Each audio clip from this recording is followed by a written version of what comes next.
Nation. Join us now for Family Mix Mondays with licensed professional counselor Jaketra Bryant.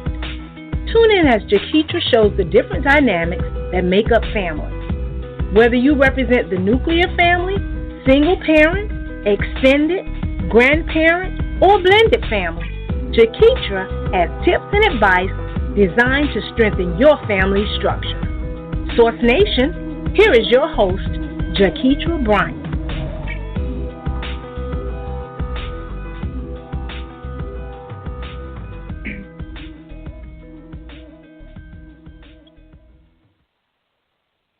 Good evening, Source Nation. I am your host, Jaketra Bryant, and I want to welcome you to Family Mix Mondays. I'm really excited about, I'm always excited, by the way, I'm really excited about ending this series because I think it has been so insightful on so many different levels, and I really hope that you have been tuning in and have really pulled some tools to having healthy co-parenting. And so as we end this series, this is a person that I know personally, and I admire her and her strength and just her personal walk as well as her professional walk. And so I really hope tonight that you gain another level of insight. And so today I decided that I wanted to take an approach looking at some of the mental health effects when the co-parenting is not healthy, and just really just taking it on the level of where we talk to clients. And so her expertise level is where she actually counsels people, and from my side as well, so that you can actually see the effects when parenting is not effective and is not healthy. And so some of the particular factors that we deal with on our end to try to get that back to a healthier standpoint. I was reading about, this is a really old article, but I'm sure at this point the statistics are even higher. This is one of the largest shifts in family structure is this. It says 34% of children today are living with an unmarried parent, up from just 9% in 1960 and 19% in 1980. In most cases, these unmarried parents are single. However, a small share of all children, 4%, are living with two cohabitating parents, according to the CPS data. And although that was in 2014, I would be willing to bet if I was to pull the stats right now, that number is actually higher with children who are in unmarried homes. Now, it doesn't say that factors did not happen that have led to the reason of unmarried homes, but it does say that it's happening. So since it is happening, then I want to make sure that we're talking about how to co-parent, because sometimes, like, you shouldn't stay with that person for so many reasons, but it doesn't mean that the presence of the child is not there. And I want us to make sure we're focusing on the reason of co-parenting and what co-parenting is and how to make it healthy. And so before our discussion starts with my lovely guest, I just want to thank our sponsors, and that is Zulina Health, Wellness, and Fitness, Paper to Film Production, Revolution Meals, Renovations, Meet My Types Matchmaking, Blend to Blend Juice Bar Boutique, Urban Grandstand Digital, and New Covenant of Praise Worship Center. And after the break, we have Dr. Kara Beckett. She's going to share so much information as we close our series of healthy co-parenting.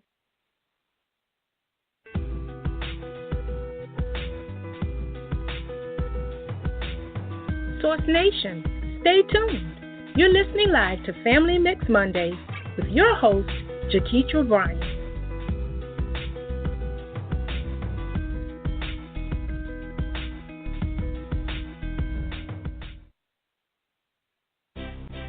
Source Radio Network is just one of the many platforms that is used to fulfill dreams of our listeners and create a purpose that will impact the lives of our communities, cities, and the world.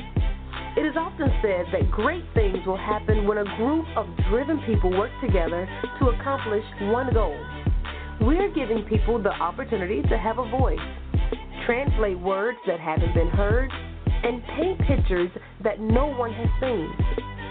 Source Radio Network is fueling your life's purpose. How can you listen? www.blogtalkradio.com/Source Radio.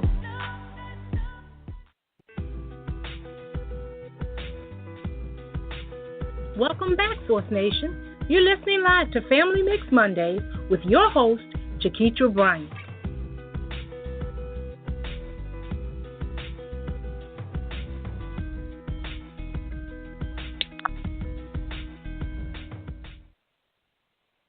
Welcome back, Source Nation. You're listening live to Family Mix Mondays, and I am your host, Jaketra Bryant. And so, as stated before the break, I am ending my series of healthy co-parenting.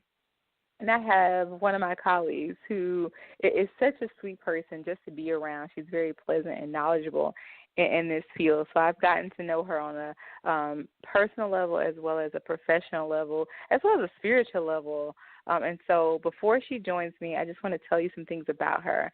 And so her name is Dr. Kara Beckett, and she is a licensed clinical social worker and founder of Georgia Center for Mental Wellness in Smyrna, Georgia.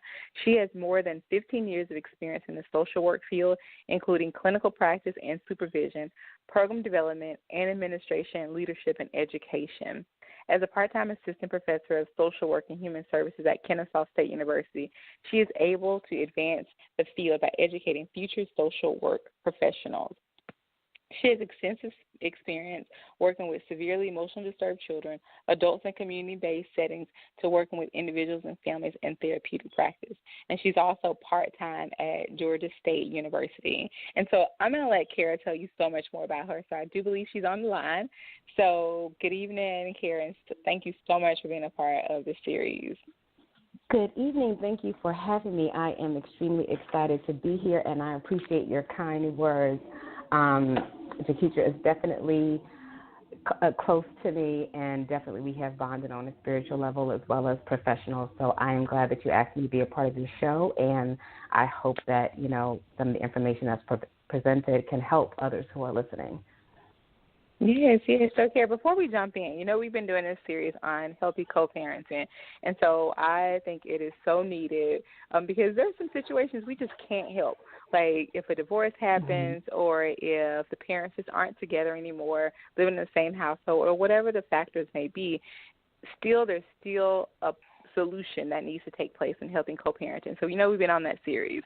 But before you and I talk about that, tell Source Nation just more about you, any new things you have going on, and just what you would like for them to know. Well, currently I think you covered most of it.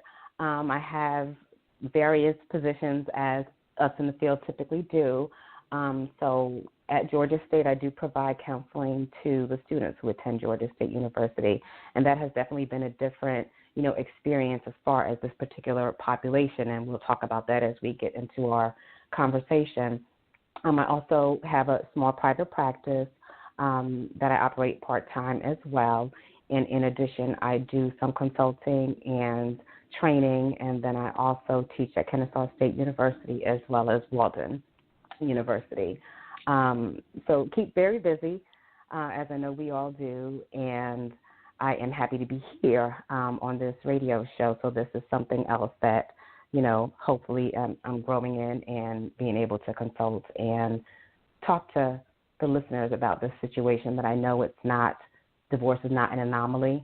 And so I think it's important to have these conversations, especially as it relates to co-parenting children. And Kara is also a mother. Yes. You forgot that you're a mother. I am. I am a mother of a 12-year-old boy, and just to be transparent, I am also divorced. So I am also in a co-parenting situation as well. So in addition, speaking from a professional standpoint, I can also speak from a personal standpoint. Mm-hmm. And so thank you again, Kara, for just being a part of the series. And so it's definitely a necessary topic that needs to be touched on. And so I don't think people sometimes realize, because I think as Black women, one of the things is we do, like, we take on this superwoman syndrome, like, I got it, I can do this, I'm going to keep it moving. And I was guilty of that. Mm-hmm. I was like, okay, he doesn't want to be a part, I'm going to keep this thing moving because my child still needs to be raised. But I still had to deal with some of the consequences to a one-parent home and choosing not to co-parent. And so I want to talk about some of those effects that occur on some of our youth from the standpoint of counseling.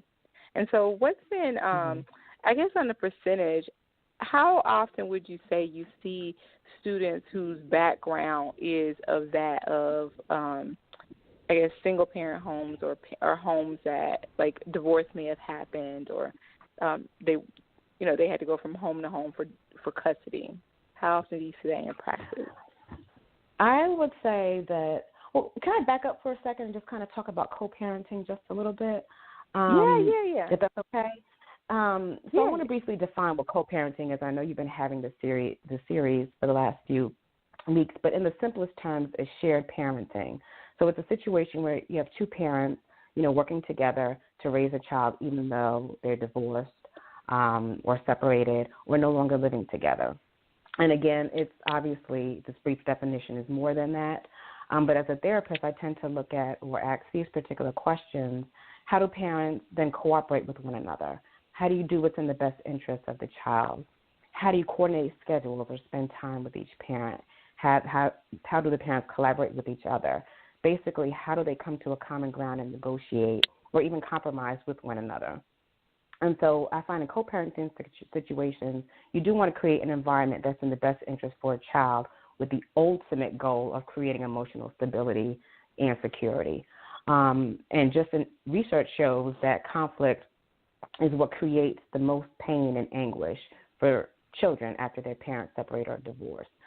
So keeping parental disagreements to a minimum is definitely paramount in helping kids become resilient. And it's interesting because, when I think about co-parenting and children, or the children that I may provide counseling for and families that I may provide counseling for if they're going through a divorce situation, I think about, the students that I see at Georgia State. So just at Georgia State, I would say the clients that come in or the students that come in, about 80 to 85% of them are from a home where their parents were either divorced or they were living with just one parent due to separation or due to their parents no longer living together. It's a very high percentage. And what happens is, I get to hear what happened in that home. And it's very troubling because on the opposite end of the spectrum, I can be working with a child who is going through it presently. So, for example, some of the clients that I see at, in the college setting, they'll talk about, during their assessment, they'll talk about different things that they witnessed, as they were growing up, whether it was their parents arguing, or fighting prior to a divorce, even after a divorce, and during. And so they tend to think of it as a traumatic experience because it really is. And then I get to hear about how it affects them presently. So just to be a part of both sides of it is very interesting to see, and divorce is very impactful. And depending on how the parents are towards each other, the kids do feel the effects of it. And so I'm sure that you also see that, as well, being at Georgia State in a college setting. Yep. I think one thing that I saw that was a trend as we took our assessments. And so, Source Nation, one thing that we do as clinicians often is take like psychosocial assessments or biopsychosocial assessments, but it's just a thorough assessment looking at the background of like family history, dynamic mental health, any traumatic experiences, just sky's the limit. So one thing here that I saw as a trend with some of my particular people was the age group in which a lot of the divorce happened, and kind of this I guess almost a silence between one parent. So once the parents do divorce, I noticed there's like the break. Like it's like there was a common trend between the age of like 10 through 14 that they saw divorce within their family, and then they would report not seeing that one parent, whether it was the dad or the mom, for like maybe a year. And then they would start, like, visitation. And so I was wondering, do you see some of the same things? I absolutely do. And it's interesting because it definitely is a trend. What I do want to mention is there is a book, I'm not sure if you're familiar with it. It's called The Unexpected Legacy of Divorce, a 25-year landmark study. And it was written by Dr. Judith Wallerstein and Dr. Julia Lewis. And it was a result of a study that was started in 1971 based upon the findings of the California Children of Divorce study. And so basically she tracked children from the ages of 18 months, 10 years, 15 years, and 25 years later. At the 25-year mark, the kids in her study were then ages 28 to 43. And so what the study did show was the effects of divorce and how it takes the greatest toll in adulthood, when the kids are in late adolescence and entering young adulthood. So basically there were definitely qualities of resilience as it relates to, coping with the effects of the divorce, but they were also angry. They harbored some anger towards their parent while they also were compassionate with them. So, the anger and the compassionate dynamic towards their parents for the divorce. And what she found was that almost all of them had trouble in their relationships with the opposite sex. And I find that also that typically tends to be a trend as well, just in the population we're speaking about. They tended to be suspicious of anything lasting, expecting to be betrayed, trusting issues. So while there may be some trust issues in general, as you're going through dating, for example, can I trust this person? Can I trust this man or can I trust this woman? More of it was found in the children of divorce, more doubting that the relationship may not last. So while the study again began in 1971, and there have been, interventions since then as far as, there's definitely increased counseling, more co-parenting going on to hopefully, help with the effects of the divorce. Nonetheless, these issues are still there, and I see it in practice as well. And so back to your statement, saying that some of the students only see one parent, I find that as well. And when I, dig a little deeper and ask additional questions, what I find is, most times the student will say, well, my parents couldn't get along. So my dad, or my mom just kind of, backed away, and I ended up living with my mom. And then when me and my mom, we couldn't get along, then I ended up moving with my dad, or I went to another relative. So it was definitely a chaotic situation in many cases, and just an unstable environment for a child growing up. And while they're sitting in the office, they're able to talk about how that's impacting them, or seeing a connection as to the divorce and how it impacts them now, in their young adulthood to middle adulthood. Yeah, I agree. I think that is something that I kept seeing. I have a particular client that I can think of that her parents actually have divorced, married again to each other. And so now they're on their they're on their divorce side now. And so, and they live apart. And so one of the things that she was experiencing is we are now trying to discuss, just like you mentioned, what a healthy relationship actually looks like. And so I think sometimes when people are looking at co-parenting, they're kind of looking at the financial parts of it, or they're looking at the effects of who's going to get this house or what visitation. They're not really continuing to look further. And later down the line, I think that's when we get them. We get the person who's 18, 19, 21 now. And so they're thinking, well, I'm finished parenting you. But so much has happened because of when you weren't having a healthy co-parenting situation. And then now people, I think, don't understand that this becomes now a mental health type of thing, where we are helping with relationships, helping with confidence building, helping them not repeat the cycle, helping them just understand what healthy communication even looks like. And so, I think people don't realize that, there's this, cycle effect, and the person can be 18. And that's what I wanted to kind of look at a lot today, is some of the people who are probably seeing some repeated patterns in their children and wondering what happened, or thinking they're just rebelling, but really it may be an effect of some co-parenting issues that happened when the child was a young child or a teen. Absolutely. I quite haven't had that case with the parents who have remarried, although I am, familiar with that. But I agree. I think that it comes out, the student can have depressive symptoms or anxiety. And sometimes, the trauma or whatever they went through as they were growing up hasn't been resolved. Many times this is the first time they're coming into counseling, and they don't know what a healthy relationship looks like. If they witnessed abuse with their, parents or any type of domestic violence, I have seen, some of those trends continue within their own relationships, and they're not understanding, well, how did I even get here? I know that this is not healthy, or I saw my mom go through this, or I saw my dad go through this. And it's difficult to break a cycle. And it's very difficult when you have someone come into your office who is that age, 17, 18, 19, 20, and who is for the first time, in most cases, opening up to somebody, first time in counseling, first time trying to connect the dots. As therapists, we tend to make those connections as we're doing the assessment. As we're talking to them and doing that biopsychosocial spiritual assessment, we're able to, make those connections and see, something from their childhood, whether it's the divorce. And, that's one of the questions, who did they live with, when they grew up? How was that like?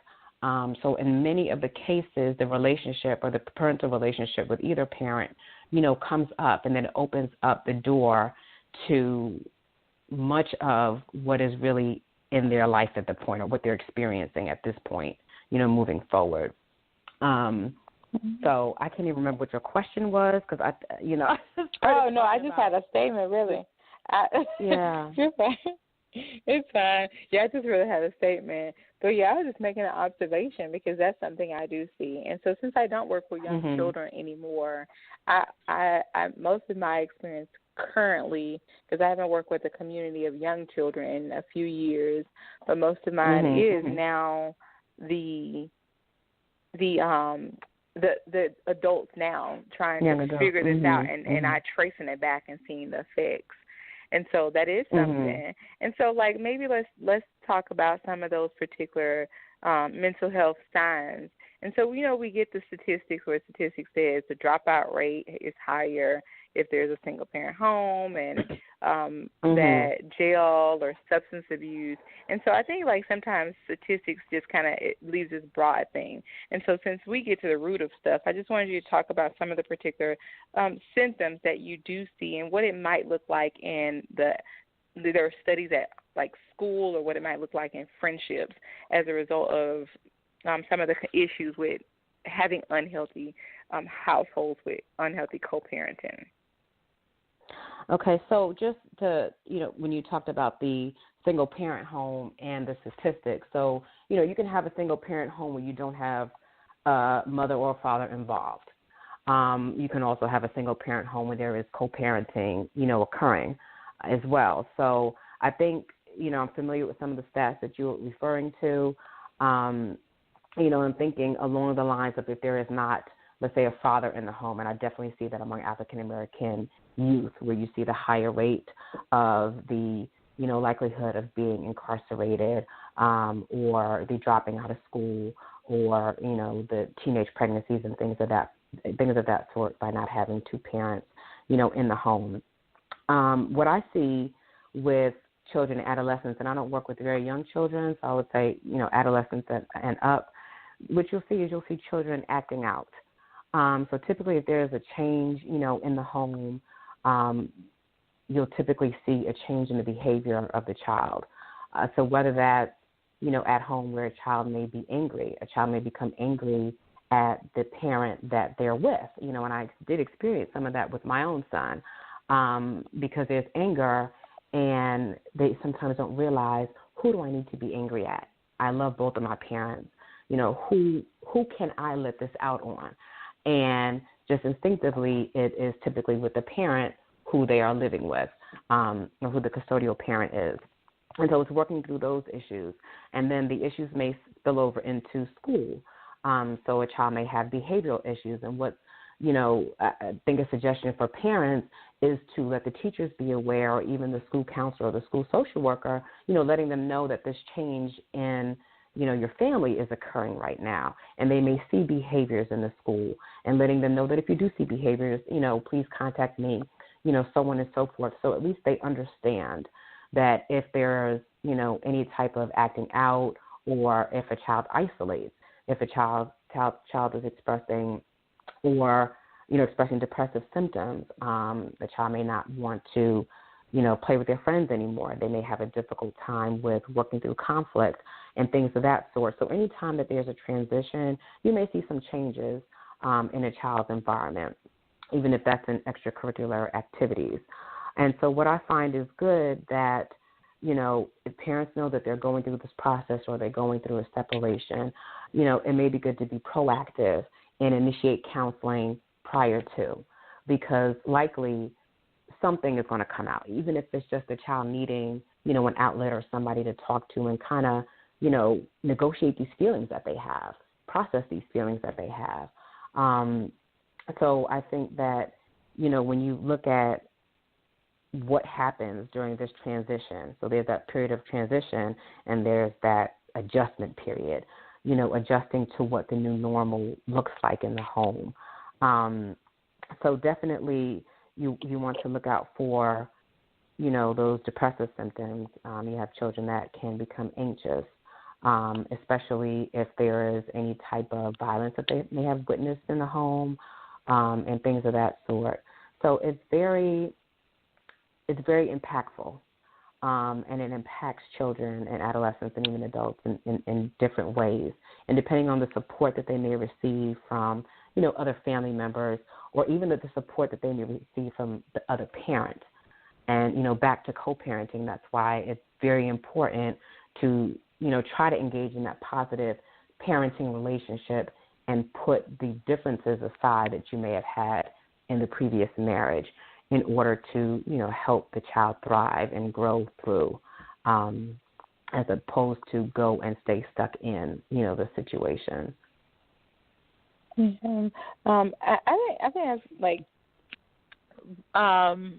some really good points with those with that, and I see it a lot myself, and so I think like just kind of when we're so used to our clinical terms by saying they're depressed or they're anxious, but I think like some of the parents, and because of where society has moved with just medication, then people don't realize where it's coming from and how to actually look at those things like you mentioned, like family counseling or individual counseling, or look back at some of your issues that you may have had within your relationship when the child was watching, to see that the quickest thing is not always medication, or it's not always like, a spanking or something. Sometimes it's like, oh, wait, what was I displaying? What was I modeling that's causing this child to now act out?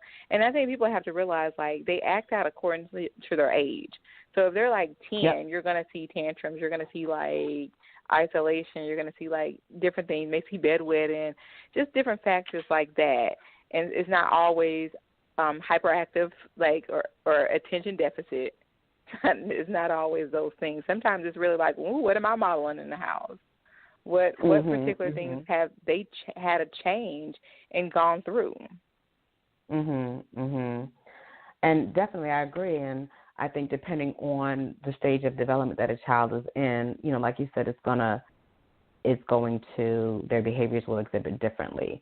And so it's important for parents to be aware of that. Even if you have a child that may regress, in their behaviors, you want to be aware of, what am I looking for? So even, if a parent doesn't, take their child to counseling, it could be very important for the parent to go to counseling themselves, just to, make that proactive step, because there is a major change going on within the household, and that change impacts everybody.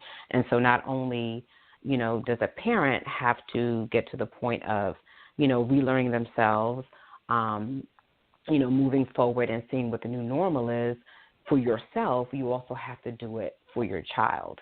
And so what does that look like? How can I parent?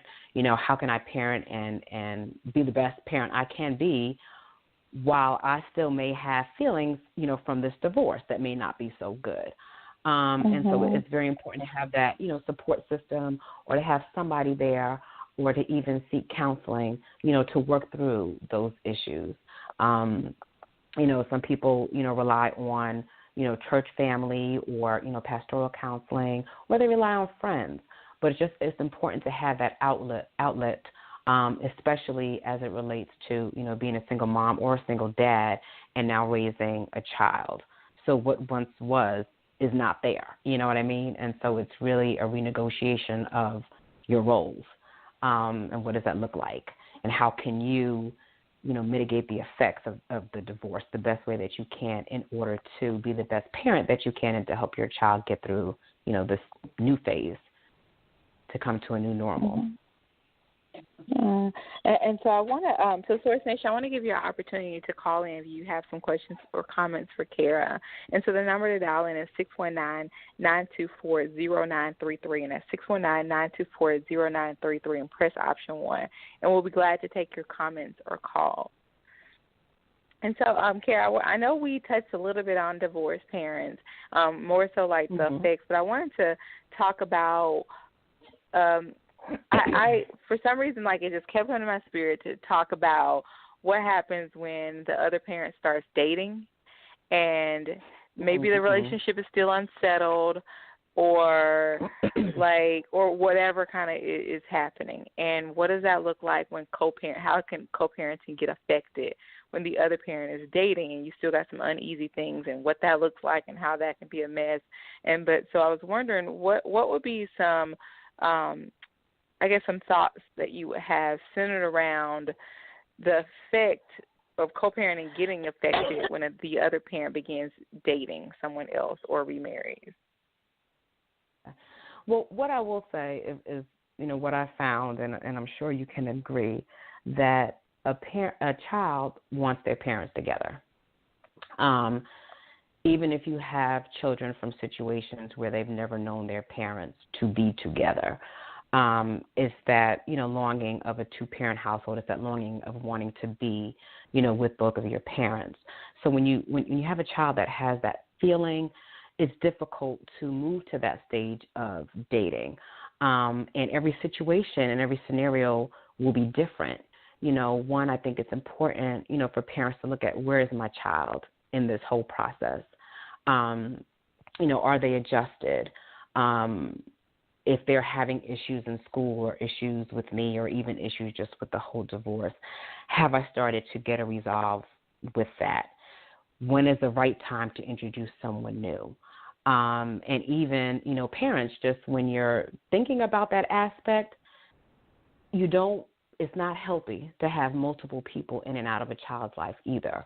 And I know that this is a topic that's discussed in a divorcing parenting class. So, when you're divorcing in the state of Georgia, there's a divorcing parenting classes that it's a requirement for both parents to take. And it talks about the effects of the divorce, on children. It talks about healthy co-parenting and how that can look. And how it looks when it's not healthy as well. And so they definitely spend a significant amount of time talking about, being careful of somebody coming in and out.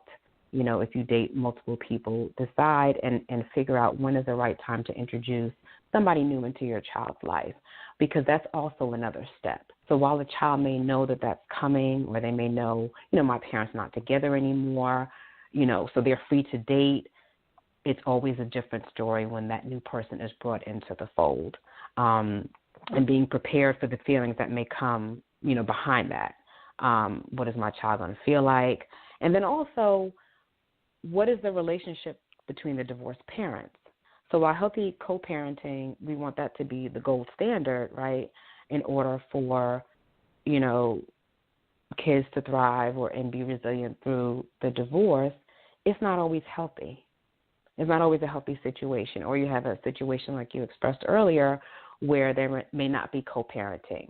And so that situation with introducing somebody new will look a little different, than somebody that has, a great relationship with the other parent. And depending on why they're divorced, the child may be very, very angry when it comes to introducing somebody new. So I think ultimately it's going to depend on, those factors that I mentioned. Definitely, where's your child in this whole process? What is their mental state? What is their emotional state? Are they stable at this point?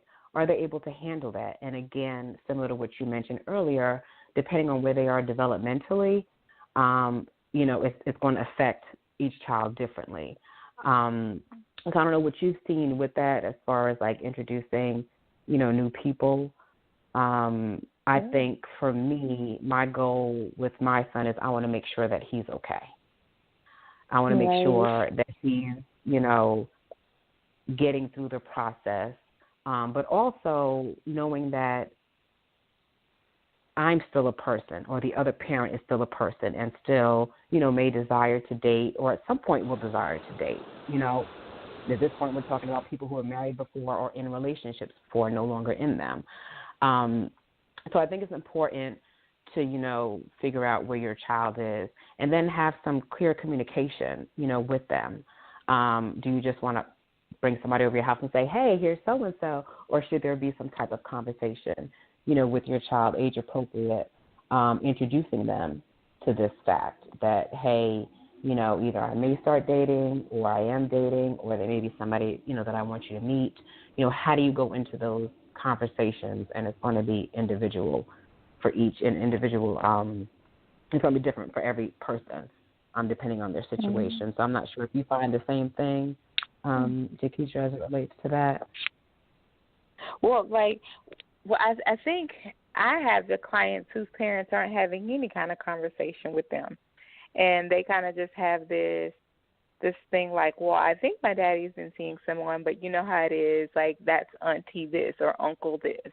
And so it's like those type of conversations. So like my clients just get the short end of it or something, where they're just like, so I have to undo a whole lot with them, with just helping them see what a healthy relationship look like in a relationship, period, because of some of those effects. And so I think I've somewhat become passionate about just what we model as parents and the importance of all of this together under one umbrella, like the co-parenting, the fact that like having this communication, if you are going to indeed move on, which is okay to move on, nobody's saying don't. We just say move on in a healthy manner. But like you have to understand that people are watching, that people get affected. And that it is better to probably sit down and have types of conversations. I think when I was younger, thought processes of people who would get pregnant when I was like in high school or college or something, I remember them having conversations like, you better not bring that girl around my baby, or like you, like, like they were so interesting. I almost said a really ethnic term, but they were so interesting. They were like, and so they were just so interesting, and it's just really like, you don't bring this girl around my baby, or I don't care if you move on, and it was just a lot, and I don't think people understand what that looks like continuing on, of prohibiting somebody to date, or this restriction, or this anger, and how it keeps you from co-parenting, because your main thought is on someone being around your baby. And that should be, of course, don't put it, definitely don't, they shouldn't be mean and unhealthy, but I don't think that's what they were thinking. Yeah, and I think, for the parent, I agree, and I think for the parent is relinquishing that control that you don't have. And so as it relates to this situation, I can't control, when my ex-spouse decides to date and decides to introduce, my son to someone, and vice versa. And he can't either, but what are going to be the effects? So if you have parents, who have a difficult time interacting with each other and communicating with each other, that may also pose a problem. So while you feel like, I went through the divorce, I'm going to go about dating, I'm okay, so on and so forth. But you may have the other parent that has residual feelings and anger towards the situation. And so it's really a matter of also learning how do you in turn instill or, be able to talk to your child and have your child understand what's going on in a healthy way where the other parent may not be doing that. And so that can also, lead to problems as it relates to, moving forward in dating and introducing, your child to someone that you're dating. So it's many different layers to this. And depending on how a child, comes in, or even how that adult comes in and describes the situation for what they're, seeking help for, it's all on a situation-by-situation basis.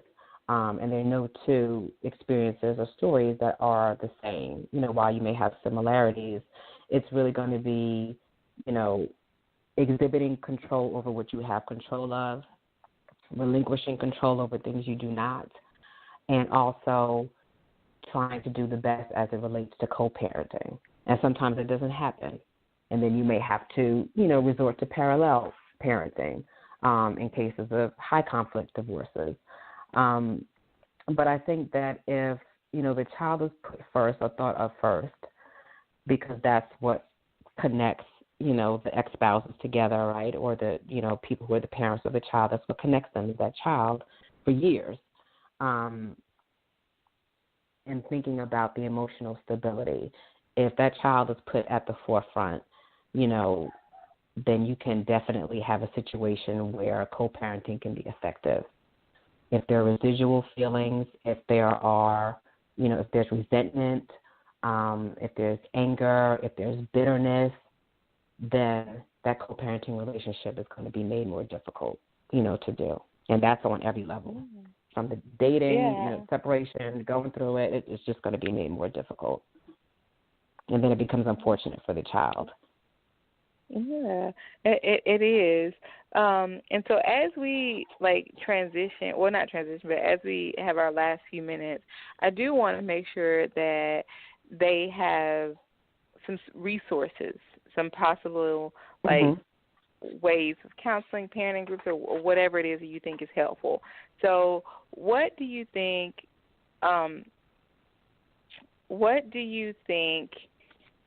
would be some good resources or some helpful conversations that some of our parents can have? Well, definitely I think that, if parents are going through the process, of a divorce and, have children involved, I do think being proactive is key. So even if that you can find some groups for children, of divorced parents, you also have some groups that are available in churches as well, and they go through a series of classes, and it can be for the adult or for the parent as well as for the child. And you can also seek out counseling just to, get that assistance as you move through this process, what to expect. Or I'm having a difficult time, dealing with my feelings, because in addition to going through the divorce and having whatever feelings you may have, you still have to parent. You still have to be a parent.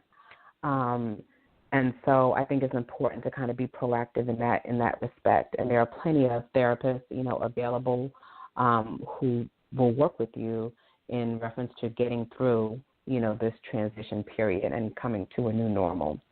So definitely counseling and even family therapy as well, with your child.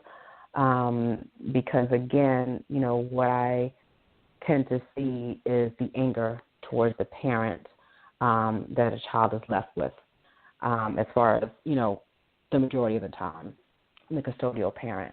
I also think that, there are also some books. One book is called Mom's House, Dad's House, and that is also about, co-parenting and a child transitioning from house to house and getting assistance in that and some of the, issues that may come up as a result. And that's by Dr. Isalina Ricci, R-I-C-C-I. And then there's also another book. It's called The Co-Parent's Handbook, and that's by Karen Bonnell.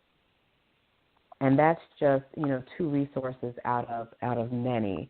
There are also some apps available for families, if you have high conflict divorces or where it's difficult for parents to communicate with each other. And one is called Our Family Wizard.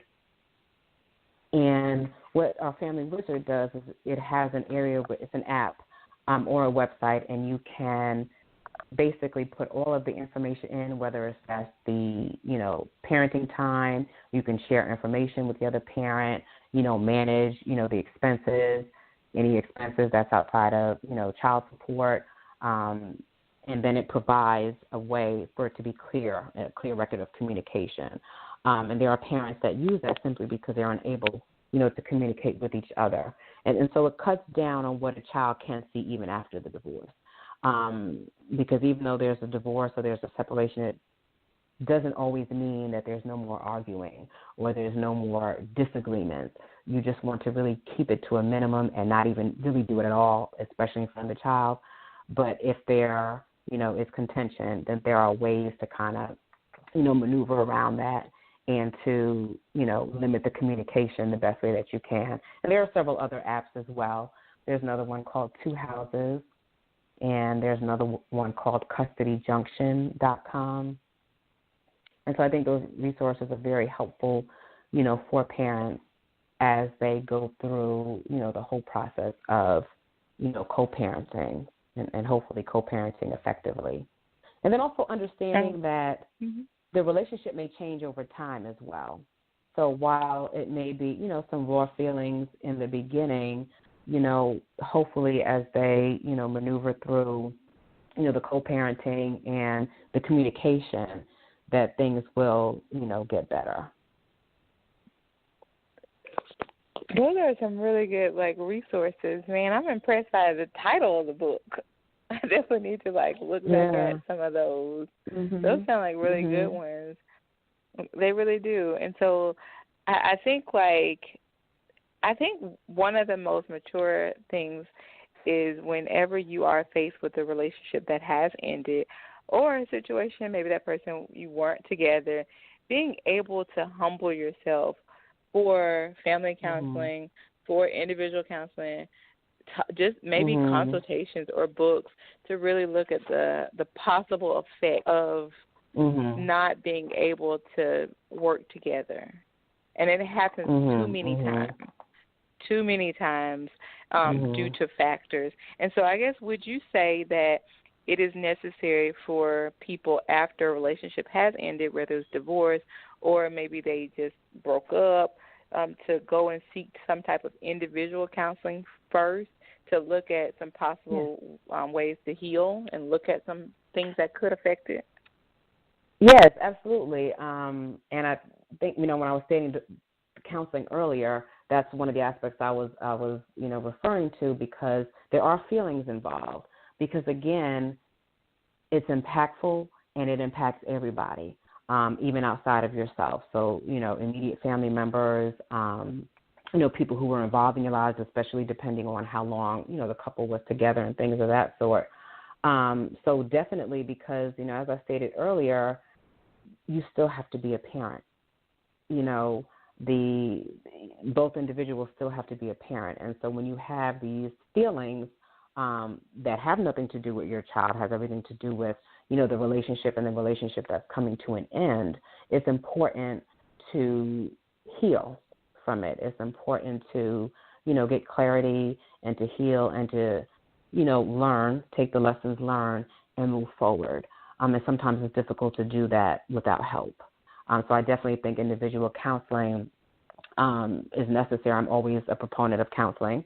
So I do think as a person is going through this, it's important to have, that outlet, and then also important to have a support system, whether it's a, support system, with friends. And the group that I was talking about is a Christian-based group, but it's called Divorce Care as well. And typically, and the website is divorcecare.org. And they have, I think when you go on the website, you can put in the zip code, and the group, I think it's about 8 to 10 weeks or so, if not more. And you can go there. It'll be at different churches, different church sites. And they also have a group for, the child as well. So while you're in the group, your child can also be in the group. And so it's important. The group aspect is important because it shows the child especially that I'm not alone. And sometimes you have kids who feel like I'm the only one going through this situation. For example, I know at school my son, used to attend, the majority of the parents were married. And so it would have been very difficult going through it at that time when there was nobody that he could relate to, nobody that he could talk to. and you have children who will keep that aspect of their life a secret because they feel different. They feel like they can't relate to anybody. So definitely the group aspect for children, and even, for the adults in the situation or the parents in the situation, because sometimes they can feel alone, as well, or nobody that they can share, their feelings with, or, say, gosh, I'm going through the same exact thing, and get that support, that needed support, in order to get through this process. Yes. And this has been so helpful. And so I want them to be able to, maybe email you again for some of those books that you gave out, or just maybe ask some follow-up questions to you, or get some of your services. So how can they reach you? Okay, well, you can all reach me. My phone number is 678-902-4269. Again, it's 678-902-4269. And my email address is Dr. Kara Beckett, DrKaraBeckett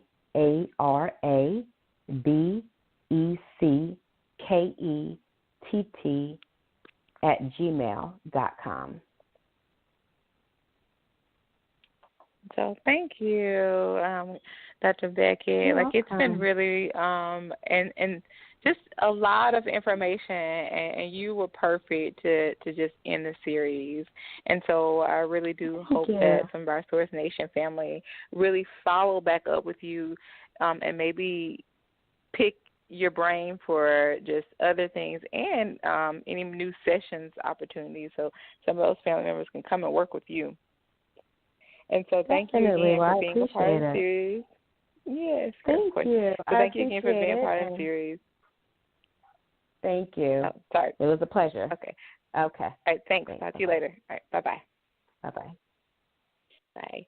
So, Source Nation, that was Dr. Kara Beckett, and as we were ending our series of healthy co-parenting, and I just kind of want to just do a wrap-up of all the particular guests and the information they shared. And so the trend was not to split with parenting, not to talk badly in front of the other one, definitely heal, because when relationships do end and not go as expected, then there's some level of hurt that is involved. And sometimes we are looking at our own feelings that we don't get to see the effects that it has on the ability to co-parent in a healthy manner. So I think the overall trend definitely is, don't be afraid to seek out some additional resources, whether that's counseling, some books, some healing opportunities, and just really looking at the particular things that can actually cause you to stray away from modeling really healthy, good, positive behavior, and communicate. Always communicate. Judging by the level of development that your child is on, I would encourage you to sit down and have a talk with that person, that child. Both parents sit down and have a talk. Watch splitting. Watch the being on a consistent structural page when it comes to bedtime. All those particular things are going to matter. Being able to effectively just have a good level of support system and constant communication. And so I really hope that this series was something that shines some light on you, and that you really would look at your role when it comes to parenting. And so, as always, I can be reached at jabryant1913@gmail.com. My Twitter account, so follow me on Twitter, is @JaketraV, and follow me on Instagram as well. I put a lot of inspirational things, and I've recently changed it, so it's Jaketra_Bryant. That's Jaketra_Bryant on Instagram. And so my website is www.b3mentalperformances.com. And so I just want to encourage you to continue to just have these sensitive conversations with your family members so that we can break a lot of the cycles. And so join me next week on Family Mix Mondays.